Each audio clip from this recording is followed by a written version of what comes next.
Assalamu alaikum students, welcome back to the lecture. Today we are going to discuss about the limit comparison test.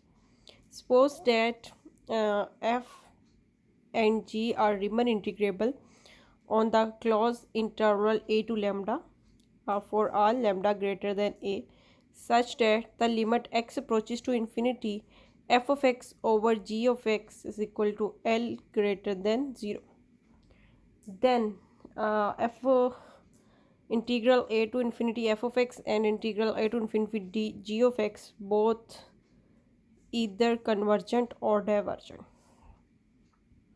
Basically ये जो limit comparison test है हम रीमन integral के लिए अब convergence और divergence के लिए डिस्कस कर रहे हैं। इसमें हम क्या कह रहे हैं कि अगर हमने दोनों जो है वो फंक्शन कंसीडर किए हैं, एक हमने एफ फंक्शन कंसीडर किया और सेकंड हमने कंसीडर किया जी, दोनों को हमने कहा है कि ये रीमन इंटीग्रेबल है इस क्लोज इंटरवल पे ए टू लेमडा, और यहाँ पर लेमडा की वैल्यू हमने ग्रेटर देन ए ली हुई है। और फिर इन दोनों की फ्रैक्शन की limit x approaches to infinity, f of x और जी ऑफ एक्स की हमने क्या लिया है, फ्रैक्शन ली है और limit x approaches to infinity ली है। तो इसकी जो लिमिट की वैल्यू आएगी उसको हमने एल का, ठीक है, मतलब ये limit x approaches to infinity जब हम पुट करेंगे f of x over g of x पे, तो इस पर जो वैल्यू आएगी उसको हमने एल का है। हमने कहा कि अगर ये एल जो है वो ग्रेटर देन ज़ीरो है तो फिर यहाँ तो ये दोनों इंटीग्रल जो हैं एफ ऑफ एक्स वाला भी और g of x a to infinity दोनों, या तो दोनों फिर हमारे जो है वो क्या हो जाएंगे, कन्वर्जेंट हो जाएंगे, या फिर दोनों इंटीग्रल जो है वो क्या हो जाएंगे, डाइवर्जेंट हो जाएंगे। मतलब दोनों में से अगर किसी एक के बारे में हमें श्योर पता है कि वो कन्वर्जेंट है या डाइवर्जेंट है, तो फिर दूसरे के बारे में भी अगर उसकी लिमिट जो है वो ग्रेटर देन ज़ीरो आ जाती है तो वो भी फिर कन्वर्जेंट या डाइवर्जेंट हम वहाँ से जो है वो डिसाइड कर लेंगे। अब इसका प्रूफ, सबसे पहले प्रूफ हम इसका देख लेते हैं। गिवन हमें क्या है कि ये जो लिमिट एल एग्जिस्ट करेगी ये क्या होगी, ग्रेटर देन ज़ीरो होगी। अब for every epsilon greater than zero there exist a number k, limit की एग्जिस्टेंस की डेफिनेशन जो है वो हम यहाँ पर यूज़ करने जा रहे हैं कि फिर वो हमारे पास क्या होगी कि f of x over g of x minus l, ये हमारे पास इसकी जो एब्सोल्यूट वैल्यू है ये लेस देन किसकी आ जाएगी, एप्सिलॉन के for all x greater than के। ठीक है कि के हमने एक नंबर लिया है कि जो एग्जिस्ट कर रहा है हर एप्सिलॉन के लिए हमें मिलेगा के ऐसा नंबर जिससे ग्रेटर हम जितनी भी एक्स की वैल्यूज़ लेंगे उसके लिए ये कंडीशन जो है वो होल्ड कर रही होगी। ठीक है, अब हमने इसको जो है ये मोड जो हमारे पास था इसको हमने ओपन कर लिया, तो ये हमारे पास क्या बन गया, l minus epsilon f of x g of s और एल प्लस एप्सिलॉन। बेसिकली ये इस तरह की फॉर्म में हमारे पास बन गया था। अगर हमारे पास एक्स माइनस ए हम ले रहे हो, ठीक है, और इसका मोड हम कहें कि से लेस देन आर कोई भी नंबर है, आर यहाँ पर पॉजिटिव नंबर है, ग्रेटर देन ज़ीरो हमने एक नंबर लिया है, तो फिर हम ये कहें यहाँ से हम फिर इस तरह से इसको एक्सप्रेस कर सकते हैं बेसिकली कि ये जो x माइनस ए है, ठीक है, ये हमारे पास लेस देन भी आ जाता है माइनस इन्फिनिटी से, और देखें तो ये हमारे पास ओपन कुछ इस तरह से होता है कि ये minus r is greater than x minus a, ये हमारे पास आ जाता है r की वैल्यू।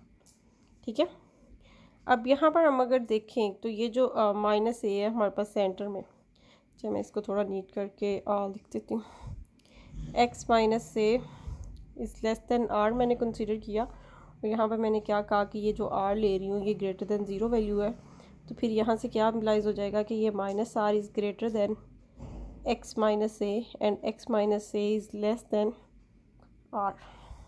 ठीक है, ये जो माइनस ए है इसको हम ऐड कर देते हैं पूरी इनइक्वालिटी में, क्योंकि ये भी हमारे पास अगर हमारे पास ऐड हो जाएगा तो इधर हमारे पास आ जाएगा ए माइनस आर और इधर एक्स रह जाएगा।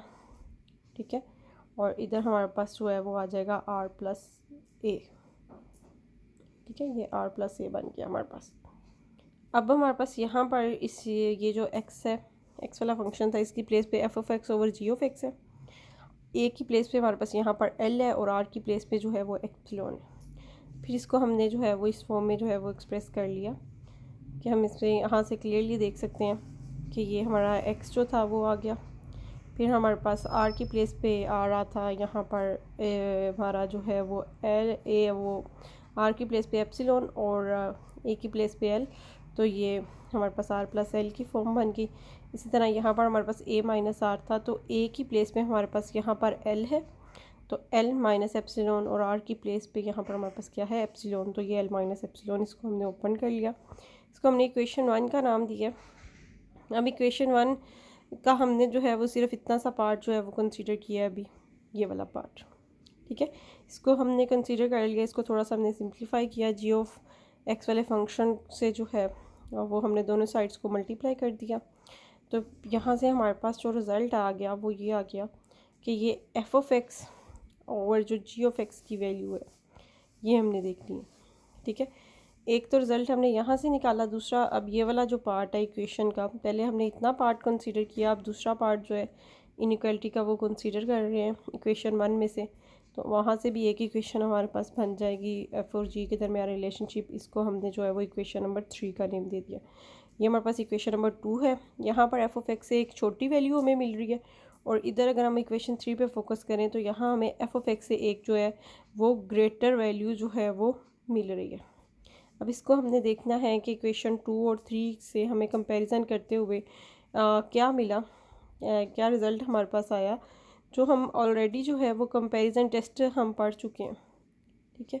वो कंपैरिजन टेस्ट हमें क्या बताता है, कंपैरिजन टेस्ट हमने पहले प्रूफ भी किया और पढ़ा भी है। वो हमें ये बताता है कि अगर हमारा एफ ऑफ एक्स वाला जो फंक्शन है ये कन्वर्जेंट है, तो फिर जी ऑफ एक्स वाला फंक्शन वो भी क्या हो जाएगा, कन्वर्जेंट हो जाएगा, ठीक है। और यहाँ से हमें ये रिज़ल्ट मिलता है कि अगर हमारे पास ये जो हम एफ ऑफ एक्स वाला फंक्शन कंसीडर कर रहे हैं, अगर ये हमारे पास डाइवर्जेंट है तो फिर g of x must be divergent, ठीक है। तो कंपैरिजन टेस्ट ने हमें जो है वो इंश्योरेंस दे दी कि यहाँ तो दोनों हमारे पास क्या होंगे, f of x and g of x, यहाँ तो दोनों कन्वर्जेंट होंगे या फिर दोनों क्या होंगे, डाइवर्जेंट होंगे। ये रिज़ल्ट जो है वो हमें कंपैरिजन टेस्ट से मिल गया। अब नेक्स्ट हम लोग जो है वो इसकी लिमिट कंपैरिजन टेस्ट को यूज़ करते हुए एक एग्जांपल जो है उसका कन्वर्जेंस जो है इस इंटीग्रल की चेक करने जा रहे हैं। इंटीग्रल हमने यहाँ पर 0 टू इन्फिनिटी कंसीडर किया है, tangent inverse of x over 1 plus x square. इसको हमने प्रूफ करना है कि ये कन्वर्जेंट है।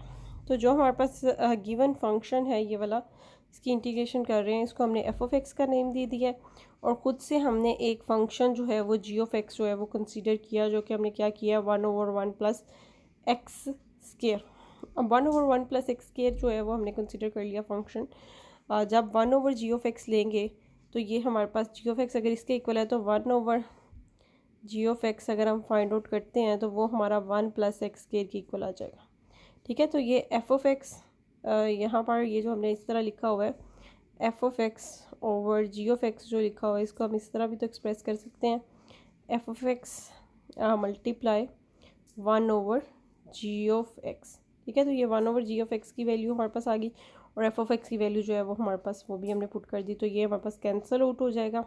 1 प्लस एक्स स्क्वायर जो है ये हमारा इससे कैंसिल आउट हो जाएगा। Limit x approaches to infinity हमने पुट करनी है, तो टेंजेंट जो है, टेंजेंट इनवर्स, ये इन्फिनिटी पे हमें π/2 वैल्यू देता है, ठीक है। क्योंकि अगर हम देखें इसको कि साइन की वैल्यू अगर हम π/2 पे देखें तो साइन की वैल्यू π/2 पे आती है 1, ठीक है। और अगर हम कोस की वैल्यू π/2 पे देखें तो कोस की वैल्यू π/2 पे आ जाती है 0।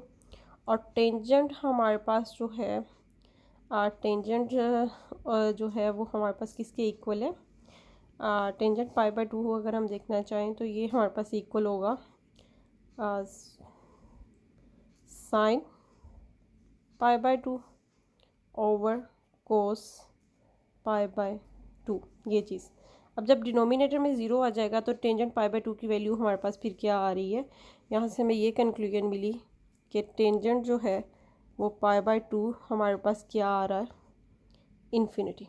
टेंजेंट π/2 अगर इन्फिनिटी आ रहा है तो फिर टेंजेंट इनवर्स ऑफ इन्फिनिटी, यहाँ से हमारे पास इम्प्लाइज हो गया कि जो टेंजेंट इनवर्स ऑफ इन्फिनिटी है ये फिर हमारे पास क्या आ जाएगा, π/2, ठीक है। ये हमारे पास π/2 हो गया, और π/2 हमारा 90 के इक्वल होता है, ये हमारा ग्रेटर देन 0 है। तो अब हमें क्या पता चला यहाँ से, अगर हम लिमिट कंपैरिजन टेस्ट जो है वो यूज़ कर रहे हैं तो या तो हमारे दोनों इंटीग्रल जो हैं वो क्या होंगे, कन्वर्जेंट होंगे, या फिर दोनों हमारे क्या होंगे, डाइवर्जेंट होंगे, ठीक है। तो जो जी ऑफ एक्स वाला हमने इंटीग्रल चेक लिया था उसकी ज़रा कन्वर्जेंस या डाइवर्जेंस जो है वो चेक कर लेते हैं कि वो हमारे पास क्या बन रहा है। ये जो हमने जी ऑफ एक्स वाला इंटीग्रल लिया था 0 to infinity 1 plus x square, हमने इस पे जो है इसकी इस इंटीग्रल की कन्वर्जेंस चेक करने जा रहे हैं। तो हम सिंपली इम्प्रॉपर इंटीग्रल की जैसे कन्वर्जेंस चेक कर सकते हैं कि लिमिट अप्लाई कर दी, अगर तो इसकी वैल्यू को डेफिनेट नंबर आ गई तो ये कन्वर्जेंट, अदरवाइज ये डाइवर्जेंट। ठीक है, 1/1 प्लस एक्स स्क्वायर की अगर हम इंटीग्रेशन करें तो ये टेंजेंट इन्वर्स ऑफ एक्स आती है। ठीक है, अब फंडामेंटल थ्योरम से हमने जो है upper limit minus lower limit ये पुट कर दी, और टेंजेंट इन्वर्स ऑफ ज़ीरो की वैल्यू देखनी है हमने क्या होती है। टेंजेंट जो है वो ज़ीरो पे ज़ीरो वैल्यू देता है, क्योंकि साइन जो है वो हमारा 0 पे 0 हो जाता है। ठीक है, तो न्यूमिनेटर में हमारा साइन आएगा, डिनोमिनेटर में कोस आएगा, कोस 0 पे 1 होता है। ठीक है, कोस 0 पे 1, साइन 0 पे 0, तो टेंजेंट भी फिर हमारा जो है वो 0 पे जो है वो 0 वैल्यू दे देता है। अब टेंजेंट 0 पे 0 है, तो टेंजेंट इन्वर्स की 0 पे अगर हम वैल्यू फाइंड करेंगे तो वो भी हमारी क्या आ जाएगी, 0। अब टेंजेंट इन्वर्स ऑफ लैम्डा, इधर लैम्डा की प्लेस पे हमने पुट करना है इन्फिनिटी, तो ये हमारे पास जब लैम्डा की प्लेस पे इन्फिनिटी पुट होगा तो ये भी जैसे आपको एक्सप्लेन किया था ये π/2 आ जाएगा। ये एक फाइनाइट नंबर है, इसका मतलब है कि ये जो हमने इंटीग्रल कंसीडर किया ये क्या है, कन्वर्जेंट है। अगर ये कन्वर्जेंट है और इसकी हेल्प से जो हमने लिमिट फाइंड की वो हमारी क्या आ रही है, ग्रेटर देन 0 आ रही है, तो फिर लिमिट कंपैरिजन टेस्ट हमें क्या बताता है, लिमिट कंपैरिजन टेस्ट हमें ये बता रहा है कि अगर जी कन्वर्जेंट है तो फिर एफ भी हमारा जो है वो क्या हो जाएगा, कन्वर्जेंट हो जाएगा। ठीक है, अब एक तो हमारे पास इसका मेथड ये था कि इस तरह हम ये जी ऑफ एक्स की कन्वर्जेंस जो है वो चेक कर सकते हैं। इसके अलावा हम ये मेथड भी यूज़ कर सकते हैं जिसमें हम पी टेस्ट और कंपैरिजन टेस्ट दोनों यूज़ करेंगे। हमारे पास जी ऑफ एक्स जो है वो 1/1 प्लस एक्स स्क्वायर के इक्वल है। ठीक है, तो अगर हम डिनोमिनेटर को छोटा कर दें, क्योंकि 1 इसमें ऐड हो रहा है पॉजिटिव वैल्यू में, तो ये हमारे पास वैल्यू जो है वो क्या हो जाएगी, ग्रेटर हो जाएगी। ठीक है, डिनोमिनेटर से हमने जो है वो 1 को एक्सक्लूड कर दिया, तो डिनोमिनेटर जितना छोटा होता है होल एक्सप्रेशन जो है 1/, की फॉर्म में, वो हमारा जो है वो क्या हो जाता है, ग्रेटर हो जाता है। तो ये इट मीन्स कि 1/1 प्लस एक्स स्क्वायर जो है ये छोटा फंक्शन है हमारे पास, और 1/x स्क्वायर ये ग्रेटर है। अब 1/x स्क्वायर जो हमने पी टेस्ट पढ़ा था उसके अकॉर्डिंग जो है यहाँ पर हमारे पास पी की वैल्यू जो है वो आ रही है। तो अगर फिर हमारे पास इसका मतलब ये है कि ये फिर हमारे पास जो है वो क्या हो जाएगा, 1/x स्क्वायर अगर कन्वर्जेंट है, तो कंपैरिजन टेस्ट जो हमने पढ़ा था वो हमें क्या कहता है कि अगर हमारे पास ग्रेटर वाला फंक्शन कन्वर्जेंट है तो उससे लेस वाला जो है वो भी क्या हो जाएगा, कन्वर्जेंट हो जाएगा। तो फाइनली हमें ये रिज़ल्ट मिल गया कि 1/1 प्लस एक्स स्क्वायर जो है ये क्या है, कन्वर्जेंट है। यहाँ हमने 2 टेस्ट यूज़ किए, और अगर लिमिट एवेल्यूएट होती हो तो हम इस तरह लिमिट को एवेल्यूएट करके भी जो है कोई कन्वर्जेंस चेक कर सकते हैं। इसके लिए सिर्फ हमें एक फाइनाइट लिमिट चाहिए होती है। ठीक है, तो ये हमने इसकी जो है वो कन्वर्जेंस के बारे में कंफर्म हो गया, और फिर उसके बाद वही सारे आर्गूमेंट्स ये वाले हम लोग जो है वो यूज़ कर सकते हैं कि जी ऑफ एक्स अगर इसका इंटीग्रल कन्वर्जेंट हो गया तो इसका क्या मतलब है कि जो लिमिट हमारे पास आ रही थी, लिमिट कंपैरिजन टेस्ट लिमिट क्योंकि ग्रेटर देन 0 आ रही थी, तो इस मीन्स के फिर एफ ऑफ एक्स वाला जो इंटीग्रल है वो भी हमारा क्या हो जाएगा, वो भी कन्वर्जेंट हो जाएगा। अब नेक्स्ट हमने जो है वो अल्फ़ा टेस्ट डिस्कस करना है, और इससे रिलेटेड जो है वो एग्जांपल्स डिस्कस करेंगे।